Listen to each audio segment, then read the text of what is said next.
చాలా సందర్భాల్లో ఆ తల్లికి ఆ యువత చెప్పినట్టుగా తెలుస్తుంది. అంటే ఒకటి, వాళ్ళకి ఖచ్చితంగా కొన్ని రకాల నమ్మకాలు ఉన్నాయనేది అర్థమవుతుంది. రెండు, సైకలాజికల్ గా తను చాలా రోజులుగా ఇబ్బంది పడుతుంది ఈ పీడకలు ఇలాంటి వాటి వల్ల. మరి తల్లికి కూతురికి గొడవలు అయ్యాయి చాలా సందర్భాల్లో కూడా తెలుస్తుంది.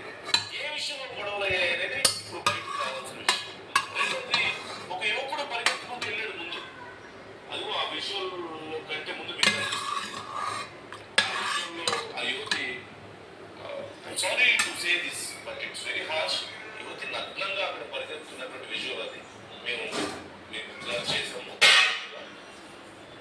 అయితే అంతకుముందు పరిగెత్తుకుంటూ వెళ్ళిన యువకుడు ఎవరు అనేది ముందు అర్థం కాలేదు. చాలా మంది ఏదో జరిగింది తెలిసాడు అని చెప్పేసి అనుకున్నారు. కానీ వాళ్ళని ప్రశ్నిస్తే ఆ యువతి అలా దుస్తులు లేకుండా అంత నగ్నంగా ఆ టైంలో పరిగెత్తుకుంటూ వస్తుంటే నాకు భయం వేసింది. అది చూసి నేను పరిగెత్తానని చెప్పి ఆ యువకుడు చెప్పాడు. సో ఇప్పుడు ఆ యువకుడిని కూడా విచారించిన తర్వాత ఆ యువకుడికి ఈ విషయంతో ఏ సంబంధం లేదని కన్ఫర్మ్ అయ్యేదిగా తెలుస్తుంది. సో ఇప్పుడు మేజర్ గా బయటకు రావాల్సిన విషయం, ఆ తల్లికి కూతురికి ఏం గొడవలు అయ్యాయి. మరి ఇన్ని రోజులుగా తనకి పీడకలు వస్తున్నాయని చెప్తే కూతురు, ఆ తల్లి ఏం చేసింది? ఆ నిమ్మకాయలు మిరపకాయలు ఏవో కనిపించాయని చెప్పేసి ఆ బిల్డింగ్ లో చెప్తున్నారట. అంటే వాళ్ళు ఒకవేళ ఈ ఏదో తలవంతాయి కదా అని చెప్పి దిష్టి తీయడం లాంటివి చేశారా, ఇంకా ఏమైనా నమ్మకాలు ఉన్నాయా వాళ్ళకి అనేది తేలాల్సి ఉంది. అండ్ కంటిన్యూగా she is suffering from these kind of some bad dreams. అంటే తనకి ఆల్రెడీ ఉన్న నమ్మకాల వల్ల అలాంటివి వస్తున్నాయా? It's very very deep subject. అవునన్నా కాదన్నా ఇది చాలా డీప్ సబ్జెక్ట్. ఇప్పటికీ మనం సైన్స్ ను వివరించలేని ఎన్నో విషయాలు ఉన్నాయి. సైన్స్ కి అంతు చిక్కని విషయాలు ఎన్నో ఉన్నాయి. ఈ కేసులో కూడా కొన్ని కోణాలు కనిపిస్తున్నాయి. In one way, in one angle we can see ఇదేదో మూఢనమ్మకాలు ఎక్కువగా ఉంది, ఆ భ్రమంలోకి వెళ్ళిపోయి చివరికి సైకలాజికల్ గా ఇలా డిస్టర్బ్ అయిపోయి ఇలా చేసింది అని కొంతమంది అనుకోవడానికి అవకాశం ఉంది.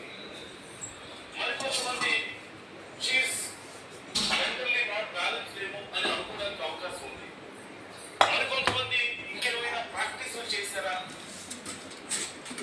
ప్రాక్టీస్ ఏమైనా నమ్మకం ఉండకపోయినా ఏదైనా ప్రాక్టీస్ చేశారా, some kind of spiritual practices అంటుంటారు, తాంత్రిక ప్రాక్టీసెస్, అలాంటి ఏదైనా నమ్మకం ఉండడం వల్ల ఇలాంటివి ఏమైనా అయినాయా అని కొంతమంది అనుకోవడానికి అవకాశం ఉంది. I'm not trying to say ఎగ్జాక్ట్గా ఇలాగే జరిగిందని నేను చెప్పడం లేదు. ఈ కేసుకు సంబంధించి ఇది ఫలానా కారణం వల్ల జరిగింది అని ఎవరు చెప్పలేని పరిస్థితి కనిపిస్తుంది. ఇంకా కలిపి చాలా విషయాలకు సంబంధించి విచారిస్తున్నారు.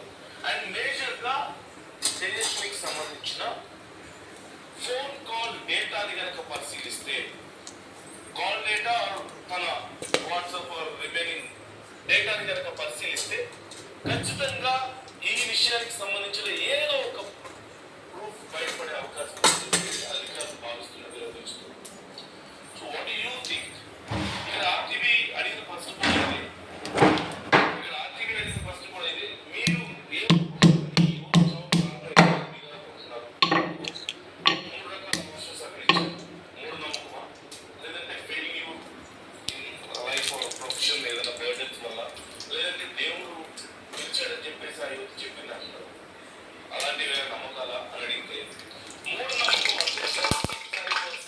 చెప్తున్నారు. ఇక్కడ ఆర్టీవీ అడిగిన క్వశ్చన్ రెస్పాండ్ అయిన.